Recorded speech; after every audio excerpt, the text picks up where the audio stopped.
જ્ઞાનની વ્યાખ્યા તુલસીદાસજીએ બોલી જવું, બહુ યાદ કરી જવું, બહુ સરસ રજૂઆત કરી જવી, એટલા પૂરતી મર્યાદિત. ઘણી વખત તો એવું લાગે છે, અને એ મહાત્માઓએ કહ્યું બિલકુલ સાચું છે, કે હું ને તમે જેને જ્ઞાન માની બેઠા છીએ એ તો ઘણી વખત અમુક વિષયની માહિતી છે. જ્ઞાનની વ્યાખ્યા તુલસીદાસજીએ બહુ સરસ કરતા લખ્યું, જ્ઞાન માન જહ એકવ નાહી. જ્ઞાનની બિલકુલ પહેલી શરત છે જ્યાં બિલકુલ અભિમાન નથી. જ્ઞાન હંમેશા નમ્રતાની. આજ સમાજની અંદર જોઈએ, યાની આપણું જીવન જોઈએ તો આપણને ખ્યાલ આવે કે આપણા જ્ઞાને આપણને ભારે અને વજનદાર બનાવી દીધા. ત્યારે જ્ઞાનની વ્યાખ્યા છે માણસ બિલકુલ નિર્માની બને, અભિમાનથી મુક્ત બને, જ્ઞાન નમ્રતાની ગાદી ઉપર બેસે. પછી ભલે બોલતા ન આવડે. અને બીજી વાત, જ્ઞાન એનું નામ એક તો બિલકુલ સરળતા વિનમ્રતા જીવનમાં આવે, અને બીજું સમગ્ર જગતમાં બ્રહ્મના દર્શન કરે. કેવલ રામાયણમાં, કેવલ શાસ્ત્રમાં, કેવલ મંદિરમાં, કેવલ પૂજા પાઠમાં મને તમને ભગવાન દેખાય અને જગતના એક એક તત્વમાં ઈશ્વરની અનુભૂતિ ન થાય, અથવા તો પ્રભુ ભાવ ન જાગે, તો એ પાંડિત્ય હોઈ શકે, જ્ઞાન ન હોઈ શકે. જ્ઞાનનો અર્થ છે સકલ લોકમાં સહુને વંદે. એક એક વ્યક્તિમાં ઈશ્વરનો અનુભવ થવા લાગે, એનું નામ જ્ઞાન છે. સ્વામી રામકૃષ્ણ પરમહંસ બહુ બોલી શકતા હોય એવું એના જીવનમાં દેખાતું નથી કે બહુ મોટું પ્રવચન કરી શકે. બોલતા તો બિલકુલ ઓછું બોલતા હતા. વૈસે તો ભાષા કી સ્થિતિ ઘણી નબળી હતી એમને, એટલે તો એમને વિવેકાનંદજીનો સહકાર લેવો પડ્યો. એનું જે અબોલ જ્ઞાન હતું એ વિવેકાનંદની ભાષાની પાંખે ચડીને ફર્યું છે. એટલે બોલી જવું ને વાત કરી જવી એ જ્ઞાનની વ્યાખ્યા નથી. જ્ઞાન એટલે માણસ વધારે ને વધારે વિનમ્ર બને, સરળ જીવન બને, અને દરેકમાં પ્રભુ દર્શન કરતો થાય. વૈરાગ્ય, ત્રીજો પ્રશ્ન. વૈરાગ્ય કોને કહેવાય? વસ્તુ, વર્ણ, વનિતા અને વસ્ત્ર, આ ચારને ફેંકી દીધા પછી વૈરાગ્ય આવે. એ કથિત વૈરાગ્ય છે. તમે હું વસ્તુને ફેંકી દઈએ, વનિતા છોડી દીધી, વર્ણથી પર થઈ ગયા, વસ્ત્રો ફેંકી દીધા, એ સમાજનો કથિત વૈરાગ્ય છે. એ વૈરાગ્ય જરૂર કહેવાય, પણ તુલસીદાસજીની વૈરાગ્યની વ્યાખ્યા આ નથી. મોટે ભાગે આ ચાર વસ્તુ માણસની કાઢી નાખે, ચાર વથી મુક્ત થાય, એને આપણે વૈરાગી કરતા કે એ માણસ વૈરાગી. પણ વૈરાગીની વ્યાખ્યા બાબાજીએ કરી છે. કહિયતાત સોઈ પરમ બિરાગી, તૃણ સમસિદ્ધિ તિની ગુણ ત્યાગી. હે લક્ષ્મણ, મારી દ્રષ્ટિમાં જગતમાં એ પરમ વૈરાગી છે જેણે તણખલાના સમાન ત્રણેય ગુણ ત્યાગ્યા અને તમામ સિદ્ધિ ત્યાગી. દ્રષ્ટાંત બહુ સરસ છે, તણખલાના જેમ ત્યાગી. આપણે કઈ ખેતરમાં બેઠા હોઈએ, કોઈ બગીચામાં બેઠા હોય ને એકલા વિચારમાં બેઠા બેઠા કઈ ઘાસનું તણખલું તોડીને ફેંકી દઈએ, તો આપણે કોઈ દિવસ જાહેરાત નથી કરતા કે મેં તણખલું તોડી નાખ્યું. કારણ કે તણખલું તોડીને ફેંકી દેવાની જે ક્રિયા છે એટલી સહજ અને સાહજિક હોય છે કે બીજી ક્ષણે આપણે જ ભૂલી જઈએ છીએ કે મેં શું કર્યું હતું. તણખલું તોડીને ફેંકવું એટલું સહજ, જ્યારે ત્રણેય ગુણ છૂટે, તમામ સિદ્ધિઓની આસક્તિ છૂટે, એ માણસ પરમ વૈરાગી. પછી એ કયા કપડામાં છે, કયા વર્ણનો છે, કયા દેશનો છે, કઈ જગ્યાનો છે, એ કોઈ મહત્વ નથી. તણખલાની જેમ છૂટવું જોઈએ, એ વૈરાગ્ય છે. સિદ્ધિઓ ઘણી વખત છૂટે છે અને બહુ કઠિન. વૈરાગ્યનો માર્ગ આમ તો વ્યાખ્યા બહુ સહેલી પડે છે, બાકી જીવન બહુ કઠિન. વૈરાગ્યની વાતો, વૈરાગ્યની ચર્ચા, કે ત્યાગ ઘણી વખત એવું બને છે સંસારમાં, માણસ જમણા હાથે ત્યાગે છે, ડાબા હાથે એને પોતાને ખબર ન હોય એમ પકડી લે છે. અને તેથી કથિત ત્યાગમાં બીજું ઘણું પકડાઈ ગયું છે. હિમાલયની તળેટી સુધી ખાતમુહૂર્તો ઓછા નથી થતા. એક નવો સંસાર વધતો જ જાય છે. માણસ એમાં માણસ પણ દોષ નથી, કારણ કે મન તો એનું એ સાથે રહ્યું છે. ઉપરનું ગમે તેટલું આપણે પરિવર્તન કરી નાખીએ. અને કદાચ માની લો, ઘણી વખત એમ કહેવાની ઈચ્છા થાય કે આપણે પૈસાનો ત્યાગ કરી દઈએ કે કોઈ વસ્તુનો ત્યાગ કરી દઈએ, લોકો આપણને એમ કહે કે વૈરાગી છે, પણ પૈસાનો ત્યાગ કરીને પ્રતિષ્ઠા લેવી તો નથી લાગતું એ એક વેપાર છે? પૈસાનો ત્યાગ કરી દઈએ, અમુક વસ્તુનો ત્યાગ કરી દઈએ તો લોકો આપણને વધારે ધાર્મિક માનવા માંડે, ફલાણા ભાઈ તો બહુ ધાર્મિક છે. પણ એનો અર્થ એ થયો કે પૈસા છોડ્યા પછી પ્રતિષ્ઠા પ્રાપ્ત કરી, એ વૈરાગ્ય નથી. 20 રૂપિયા લઈને બજારે ખાંડ લેવા ગયા તો 20 રૂપિયાનો આપણે ત્યાગ જ કર્યો છે, એ કઈ આપણે સંગ્રહ નથી કર્યો. 20 રૂપિયાના આપણે ત્યાગી છીએ, પણ 20 રૂપિયા આપી આપણે ખાંડ લીધી છે. એમ આ ક્ષેત્રમાં આપણે અમુક વસ્તુ છોડી દીધી ને પ્રતિષ્ઠા પ્રાપ્ત કરી છે. એક હાથે ગયું છે, બીજા હાથે પકડાયું છે. એટલે વૈરાગ્ય, તુલસી કહે, તમામ સિદ્ધિ છૂટી જાય. અને ત્રણેય ગુણ, કદાચ સિદ્ધિઓ પણ છૂટી જાય, પણ ત્રણેય ગુણમાં રજોગુણ એ છૂટે, કદાચ સત્વગુણ પણ માણસ છોડી શકે સાધના, પણ તમોગુણ કેમ છોડવું? તમોગુણ એટલે આમ બહુ તેજ સ્વભાવ હોય ને બહુ ગુસ્સો કરવો એટલું જ. તમોગુણ યાની નિદ્રા. મોટો યોગી હોય તો એને થોડુંક તો સૂવું પડશે. ગમે તેટલો ભજનાનંદી પુરુષ હશે, થોડીક તો ત્યારે બિલકુલ તમોગુણ જેનો નીકળી જાય, પરમ વૈરાગી. તુલસીદાસજીએ તો નથી લખ્યું, સંતો કહે કે લક્ષ્મણજીનો કદાચ પેટા પ્રશ્ન ઉઠ્યો હતો કે મહારાજ એવો કોઈ પરમ વૈરાગી સંસારમાં હશે કે જેનું તણખલાની જેમ તમોગુણ પણ છૂટી ગયો? ભગવાન એનો પ્રત્યુત્તર નથી આપ્યો. ભગવાન મૌન રહ્યા છે. શ્રી સીતાજીએ પછીથી રામજીને પૂછેલું કે મહારાજ એનો જવાબ આપે કેમ ના આપ્યો? બોલે એનો જવાબ હું લક્ષ્મણની રૂબરૂમાં આપી શકું એમ નહોતો, કારણ કે એ વસ્તુ એને જ લાગુ પડતી હતી. પરમ વૈરાગી પોતે જ હતો, જેમણે 14 વર્ષ સુધી નિદ્રાનો ત્યાગ કર્યો છે. લક્ષ્મણજી સાક્ષાત પરમ વૈરાગ્યનું પ્રતીક છે. તો કહીએ તાત સોઈ પરમ વિરાગી, તૃણ સમ સિદ્ધિ તીન. ત્રણેય ગુણો, તમામ સિદ્ધિઓ તણખલાની જેમ છૂટી જાય, એ પરમ વૈરાગી. ઈશ્વર અને જીવનું અંતર. 3 વસ્તુને ન જાણે એનું નામ જીવ. એક તો હું કોણ છું એની ખબર નહીં, આ જગત એટલે શું એની ખબર નહીં, અને આ જગતને બનાવનાર જગદીશ કોણ એની જેનામાં અજ્ઞાનતા, એનું નામ જીવાત્મા. સાક્ષીભૂત બનીને બધું કરવા છતાં અકર્તા ગણાતા પરમાત્મા બંધન અને મુક્તિ બધાને આપ્યા કરે છે. એ તત્વ રામચરિતમાનસના ઉત્તરકાંડમાં જીવ અને શિવનો ઘણો મોટો તફાવત બતાવ્યો છે. તે પારબાસ જીવ સ્વબાસ ભગવંતા, જીવ અનેક એક શ્રીકંતા, માયાવસ્ય જીવ અભિમાની, અને ઈશ્વરસ્ય માયા ગુણ ખાન. જીવ અનેક છે, ઈશ્વર એક છે. જીવ પરતંત્ર છે, પરમાત્મા સ્વતંત્ર છે. જીવ અલ્પજ્ઞ છે, ઈશ્વર સર્વજ્ઞ છે. જીવ માયાને આધીન છે, માયા પ્રભુને આધીન છે. હું કોણ?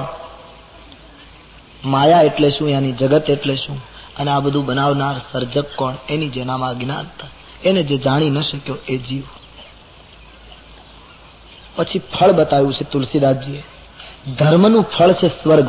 માણસ ખૂબ પુણ્ય કરે, ખૂબ ધાર્મિક બને તો એને સ્વર્ગ મળે. જ્ઞાનનું ફળ છે મોક્ષ. માણસ જ્ઞાની થઈ જાય તો એને મુક્તિ મળે. પણ લક્ષ્મણ, જેનાથી હું પ્રાપ્ત થાઉં, જેનાથી સ્વયં જીવ મને મેળવી શકે, એ મારી ભક્તિ છે. ધર્મ તે બિરતિ જોગ તે જ્ઞાના, જ્ઞાન મોક્ષ પ્રદ ભેદ બખાના, પણ જાતે બેગી દ્રવઉ મેં ભાઈ, સૌ મમ ભક્તિ ભક્ત સુખદાયી. જેનાથી હું પ્રાપ્ત થાઉં, સ્વર્ગ અને મુક્તિ નહીં, પણ જેને મને મેળવવું હોય એ ભક્તિ છે. અને ભક્તિ બિલકુલ લક્ષ્મણ સ્વતંત્ર છે, એને કોઈનું અવલંબન નથી. ભક્તિને આધીન જ્ઞાન વિજ્ઞાન. એક વસ્તુ તો ચોક્કસ, જેનામાં ભક્તિ ઉતરશે એનામાં વિવેક, એનામાં વૈરાગ્ય, એનામાં જ્ઞાન એની મેળાએ આવશે. ભક્ત જ્ઞાની હશે, પણ જ્ઞાની માણસ ભક્ત હશે કે કેમ એ કહેવું કઠિન છે. ઘણા એવા ભક્તો આપણે ત્યાં થયા છે કે જે બિલકુલ ગામડામાં રહેતા હતા, જે બિલકુલ નિરક્ષર હતા, પણ છતાં એ લોકો એવું બોલ્યા છે, એવા પદો લખ્યા છે, એવી વાણી ઉચ્ચારી છે કે આપણને એમ લાગે કે આની પાછળ વેદાંતને દોડવું પડે.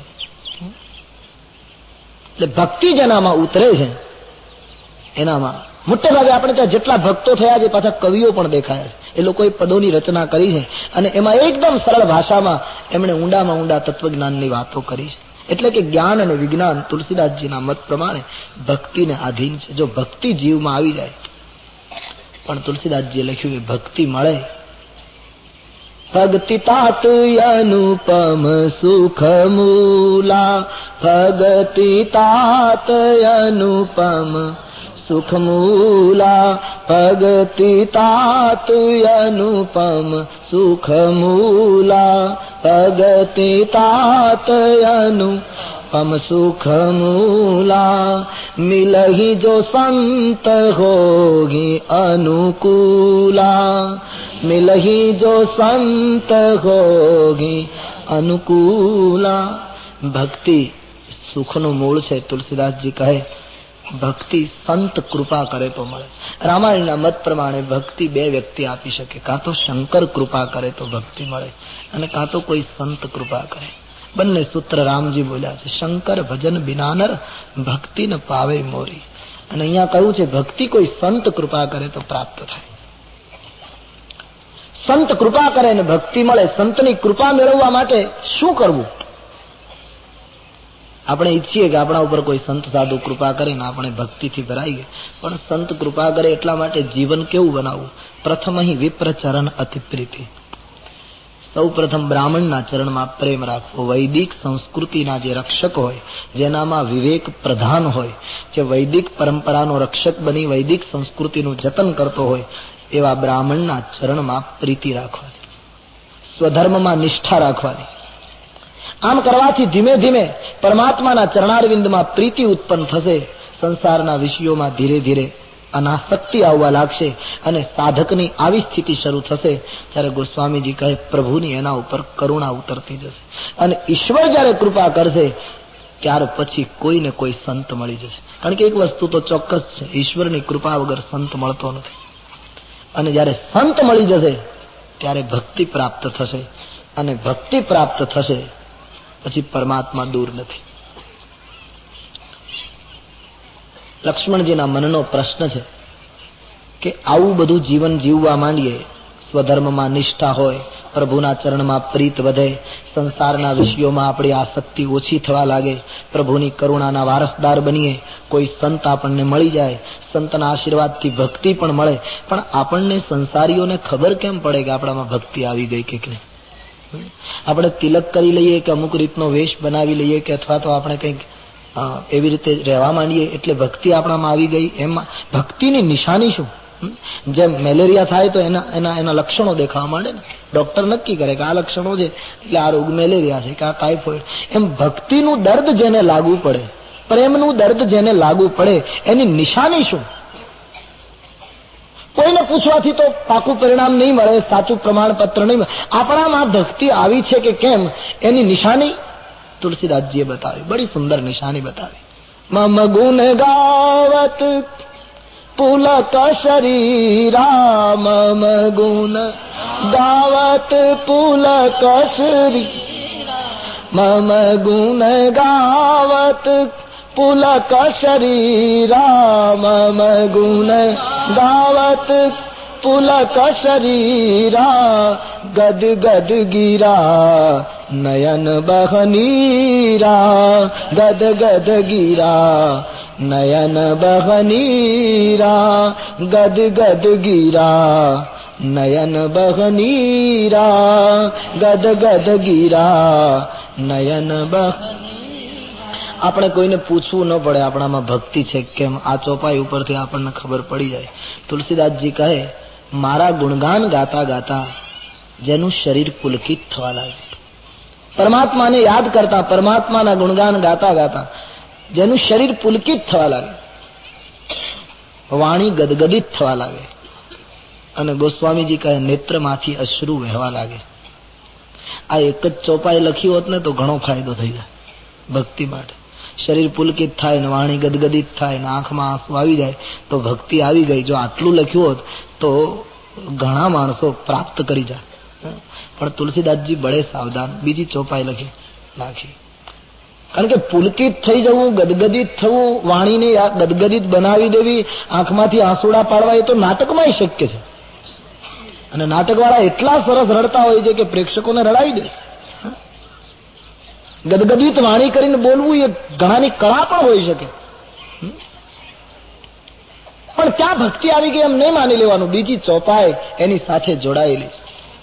શરીર પુલકિત બને, વાણી ગદગદિત બને, આંખમાંથી અશ્રુ પડે, પણ સાથોસાથ કામ આદિ મદ દંભન જાકે, કામ આદિ મદ દંભન જાકે, तात निरंतर बस में ताके, तात निरंतर बस में ताके. બીજી ચોપાઈ લખી છે. વાણી ગદગદિત થાય, આંખમાંથી અશ્રુ પડે, પણ જીવનમાં કોઈ કામ ન હોય. બહુ મોટી શરત લગાડી. મદ ન હોય, અભિમાન ન હોય, અને ત્રીજી શરત બિલકુલ દંભ ન હોય. પરમાત્માના ગુણગાન ગાતા ગાતા કોઈ કામ ન હોય, કોઈ મદ ન હોય, કોઈ દંભ ન હોય. લક્ષ્મણ, આવું જીવન નિર્માણ થાય ત્યારે હું મારી સ્વતંત્રતા ગુમાવું છું. પછી હું એવા સાધકને આધીન થાઉં છું, એને તાબે થઈ જાઉં છું. એ ભક્તને પરાધીન મારે થવું પડે છે. પરમાત્માએ સુંદર ચર્ચા કરી છે. ભક્તિ જોગની કથા સાંભળતા લક્ષ્મણજીને ખૂબ આનંદ થયો. પરમાત્માના ચરણારવિંદમાં વંદન કર્યા. આમ સુંદર ચર્ચાઓમાં પંચવટીમાં દિવસો વીતે છે. હવે તુલસીદાસજી પ્રકરણ બદલે છે કે એક દિવસ પંચવટીમાં શૂર્પણખા રાવણ કી બહેની, રાવણની બહેન શૂર્પણખા પધારે છે. કેટલું સમયસરનું છે. રામજીએ લક્ષ્મણજીને આ બધી વાત ન કહી ત્યાં સુધી શૂર્પણખાનો પ્રવેશ રામાયણમાં નથી બતાવ્યો, પણ ભક્તિ જોગની કથા લક્ષ્મણજીને કહી એક જબરદસ્ત જાગરણ શરૂ થયું. પછી જ શૂર્પણખાનો પંચવટીમાં પ્રવેશ. આનો અર્થ એમ થાય કે માનવીની અંદર ભક્તિ, વિવેક, વૈરાગ્ય આ બધું જયારે ઉઠે, જાગવા માંડે, આ બધું બરાબર જીવનમાં આવવા લાગે, પછી જ જીવનમાં કોઈને કોઈ શૂર્પણખા પ્રવેશ કરે. એના પેલા શૂર્પણખા નથી આવતી. સૂતેલો માણસ હોય ત્યાં સુધી કોઈ ચિંતા નથી, માણસ જાગ્યા પછી જ તકલીફ શરૂ થાય. એટલે કબીરે કહ્યું, દુખિયા સબ સંસાર, સુખિયા સબ સંસાર હૈ, खावे और सोवे, लेकिन दुखिया दास कबीर हैं, क्योंकि जागे और रोवे. જ્યારે માણસ જાગે છે પછી જ મુશ્કેલી શરૂ થાય. ત્યારે પંચવટીમાં, જીવનની પંચવટીમાં, આપણા વ્યક્તિગત જીવનમાં પણ આપણે એ સત્ય તરફ, આપણે જાગરણ તરફ, આપણે વિવેક તરફ, આપણે ભક્તિ ભાવ તરફ જ્યારે જાગતા થઈએ છીએ, પછી કોઈને કોઈ શૂર્પણખા આસક્તિનું રૂપ લઈને, રાગનું રૂપ લઈને, પ્રલોભનનું રૂપ લઈને, કામનાનું રૂપ લઈને આપણા જીવનની પંચવટીમાં વિકસે. શૂર્પણખા એક ભયંકર પાત્ર છે રામાયણ. અમારે સંતો એમ માને છે કે રામચરિતમાનસમાં રાવણની સાથે રામજીનું જે યુદ્ધ થયું એ સંઘર્ષ તો થયો જ છે, એ ઐતિહાસિક તથ્ય તો બિલકુલ સહી છે, એમાં કોઈ સવાલ નહીં. પણ વાસ્તવમાં બે વ્યક્તિની સામે સંઘર્ષ હતો. અયોધ્યાની બહાર શૂર્પણખાની વિચારધારા સામે સંઘર્ષ હતો, અને અયોધ્યાની અંદર મંથરાની વિચારધારા સંઘર્ષ હતો. મંથરાની વિચારધારા સામે 14 વર્ષ સુધી ભરત અને શત્રુઘ્ન અયોધ્યામાં રહીને લડ્યા, અને શૂર્પણખાની વિચારધારા સામે રામ લક્ષ્મણ 14 વર્ષ વનમાં રહીને લડ્યા. આ બંને વિચારધારા ઉપર જયારે વિજય થયો પછી રામ રાજ્ય સ્થપાયું. તો શૂર્પણખા એક ભયંકર પાત્ર છે. શૂર્પણખા માટે એમ કહેવાય છે એ રાવણની બહેન અને વિધવા હતી. એના પતિને રાવણે મારી નાખ્યો એવી કથા છે. પછી વિધવા થયા પછી રાવણે એને એમ કહ્યું કે તું લંકામાં રહે, સોનાના મકાનો છે, આખી સોનાની લંકા છે, બધાને સોંપ્યા છે એક એક મકાન, એમાં તને પણ એક મકાન આપું, તારે ત્યાં રહેવાનું. જ્યારે શૂર્પણખાએ કહ્યું મને એક જગ્યાએ નહીં ફાવે, મારે તો ફરતું રહેવું જોશે. શૂર્પણખાને સંતો કોઈ આસક્તિ કહે છે, કોઈ રાગ કહે છે. રામાયણમાં બે પાત્રો પરસ્પર વિરોધી આવે છે અરણ્યકાંડમાં, એક શૂર્પણખા અને બીજી શબરી. શૂર્પણખા એ રાગ છે અને શબરી એ અનુરાગ છે. રાગ હોય એ આપણા બધાનો અનુભવ છે, એક જગ્યાએ સ્થિર ન થાય, એ ભટકતો જ રહે. આપણો રાગ, આપણી આસક્તિ એક જગ્યાએ કોઈ દિવસ સ્થિર નથી. અમુક સમયે આપણને અમુક વસ્તુ ગમે છે, પછી ત્યાંથી ઉઠી જાય છે, બીજી વસ્તુ ગમે છે. એમ રાગને હંમેશા ભટકવું પડે છે. સ્થિરતા હંમેશા અનુરાગમાં આવે છે. એટલે શૂર્પણખા ભટકતી દેખાય છે, ત્યારે શબરી એક જગ્યાએ ઝૂંપડીમાં બેસી ગયેલી દેખાય છે. અને તેથી જે ભટકતો રાગ છે એને રામ પાસે જવું પડે છે. શબરીને રામ પાસે નથી જવું પડ્યું, શબરીની પાસે રામને આવવું પડે છે, કારણ કે એ સ્થિર છે. અનુરાગ પાસે ખુદ ઈશ્વરને આવવું પડે છે, ત્યારે રાગને ઈશ્વરની પાસે પરમાત્માની પાસે ભટકતા રાગને જવું, આટલો ફરક છે. શૂર્પણખા સતત, નહીતર લંકામાં